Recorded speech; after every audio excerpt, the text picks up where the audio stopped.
Story आगे continue होती है और मिडलमैन सुनागावा को अच्छे से चेक करने के बाद उसे गाड़ी में जाने के लिए कहता है।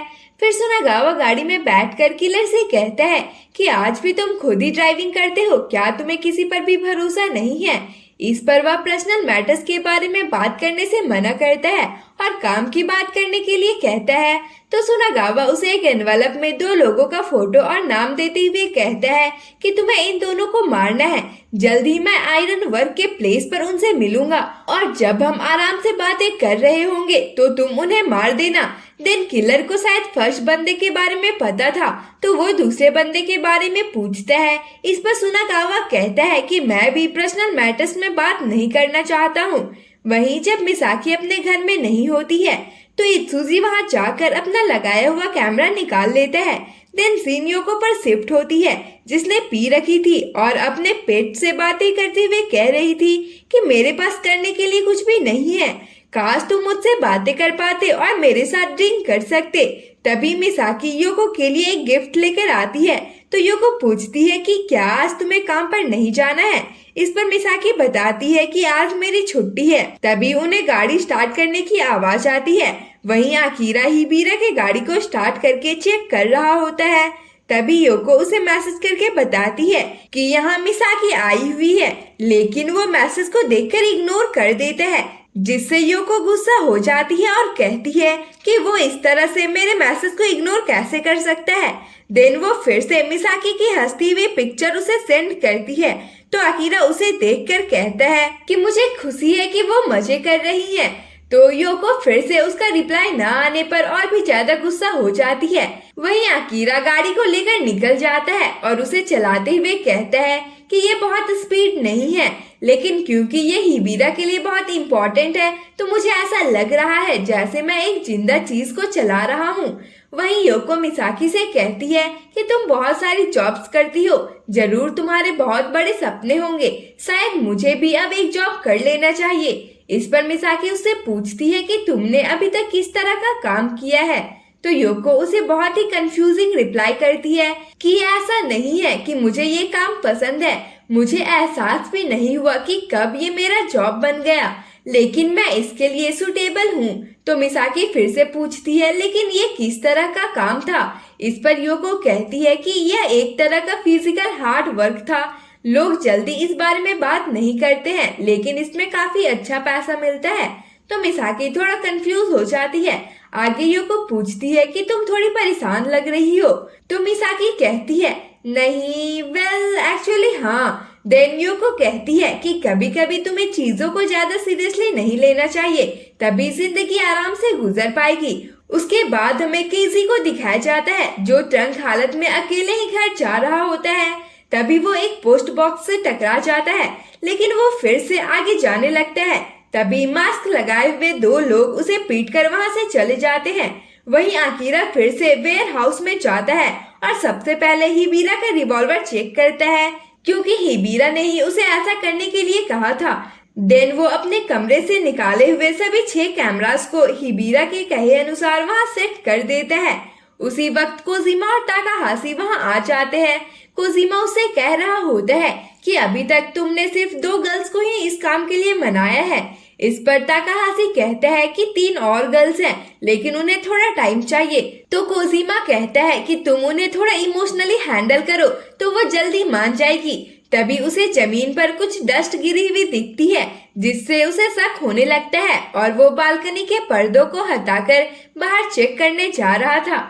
तो आकीरा भी मास्क लगाकर चाकू निकाल लेता है लेकिन तभी ताकाहाशी उसे कहता है कि सुनागावा का कॉल आ रहा है। तो कोजिमा उसी को बात करने के लिए कहता है और फिर से वहाँ चेक करता है तो उसे वहाँ कोई भी नहीं मिलता क्योंकि आकीरा बालकनी के नीचे छिप गया था।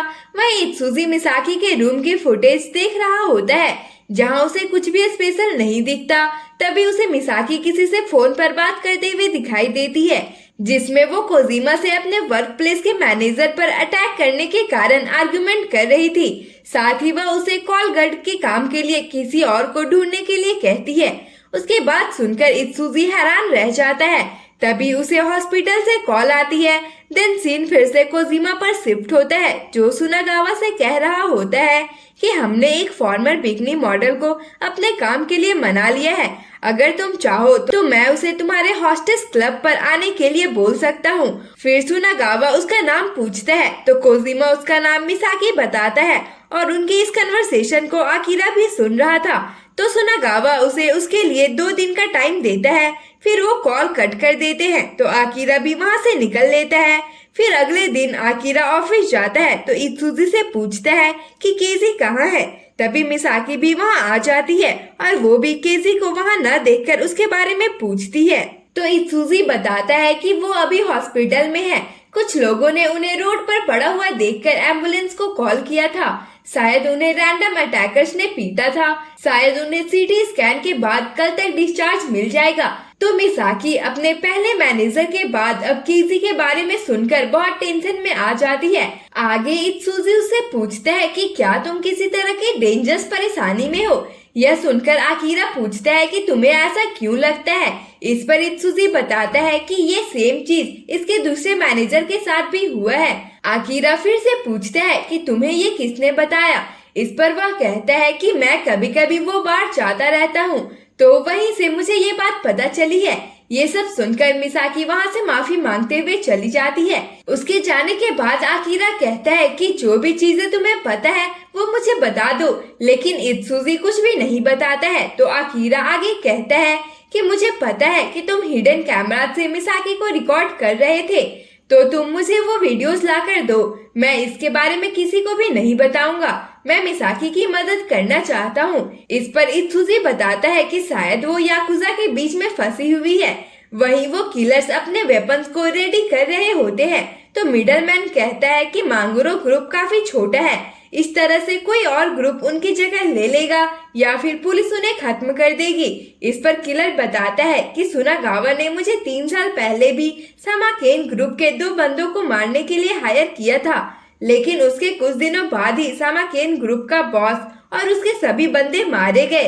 और अंडरवर्ल्ड र्यूमर्स तो यह भी है कि प्रो हिटमैन फैबल मांगुरो ग्रुप में वापस आ गया है।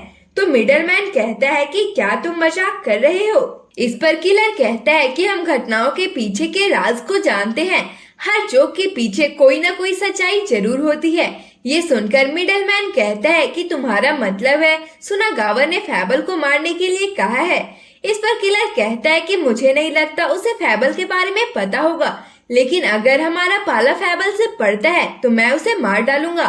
वहीं हम देख पाते हैं कि मिसाकी के पास कोजिमा कार लेकर आता है और वो उसके साथ बैठकर चली जाती है। देन कोजिमा उसे कहता है कि मुझे खुशी है कि तुमने मुझे कॉल किया।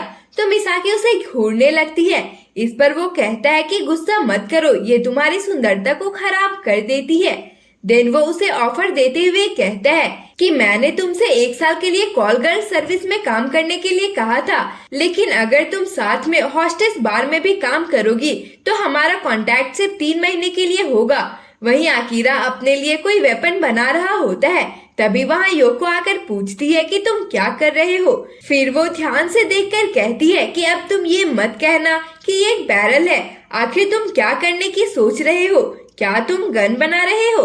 इस पर आकिरा कहता है कि ये बस एक बैरल है, मेरे पास गन की बॉडी पहले से ही अवेलेबल है। तो योको कहती है कि हाँ मुझे पता है, लेकिन इसके गोलियों का क्या? इस पर आकिरा कहता है कि स्टोर में मॉडल गन की कुछ अच्छी गोलियां मिल जाएगी, मैं उन्हें ही रीडिजाइन करूंगा। फिर वो उससे एक फेवर मांगता है। वहीं मिसाकी 3 मंथ का कॉन्ट्रैक्ट चूज करती है। तो कोजिमा पूछता है कि तुम अब तक कितने लोगों के साथ सो चुकी हो। इस पर मिसाकी कहती है कि मैं तुम्हें ये बताना जरूरी नहीं समझती, लेकिन फिर कोजिमा के धमकी देने के बाद वह बताती है कि 4 बंदों के साथ अब तक उसने नाइट स्पेंड किया है। यह सुनकर कोजिमा कहता है कि तुम सच में अच्छी लड़की हो, एक इरोटिक मॉडल होने के बाद भी बस 4 बंदे। वहीं आकिरा को मिसाकी, कोजिमा और हिबिरा सभी की बातें याद आ रही होती है। इसी दौरान वह अपने गन को भी पूरा बना लेता है। उसके बाद कोजिमा मिसाकी को उसके प्लेस पर छोड़ देता है और कहता है कि कल मैं तुम्हें लेने आऊंगा, तो तुम अच्छे से रेडी होकर रहना। मिसाकी भी हाँ बोलकर गाड़ी से उतर जाती है, लेकिन उसके जाने के बाद फिर रोने लगती है। वहीं सीन शिफ्ट होता है और ताकाहाशी को योको ने अपने प्लेस पर बुलाया होता है और वो उसे अगली रात अपने साथ ड्रिंक पर चलने के लिए कहती है। इस पर वह कहता है कि कल मुझे बहुत ही इम्पोर्टेंट काम है तो मैं नहीं जा सकूंगा। इस पर योको कहती है कि लास्ट टाइम तुम काफी ड्रंक हो गए थे जिससे तुम्हें काफी चोट भी लग गई थी, इसलिए मैं टोकन ऑफ एपोलॉजी के रूप में तुम्हें कुछ देना चाहती हूँ। फिर वो उसे एक घड़ी देते हुए कहती है कि मैं जल्दी जल्दी में इसका बॉक्स लेना भूल गई और बड़ी ही चालाकी से उसे घड़ी पहनवा देती है।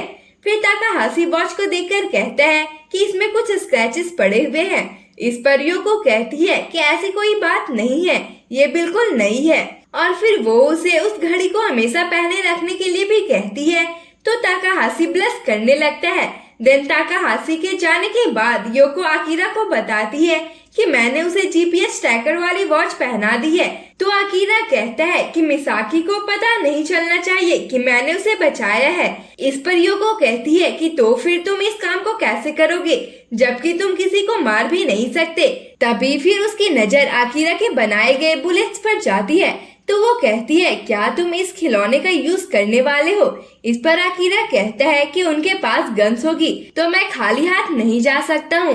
हाँ, ये रियल गन्स की तुलना में कुछ भी नहीं है, यहाँ तक कि इसके गन पाउडर में भी कोई पावर नहीं है, इसलिए ये बॉडी में इंजेक्ट भी नहीं होगी। तो योको कहती है कि क्या तुम मजाक कर रहे हो, मतलब ये गोली उन्हें लगेगी भी नहीं।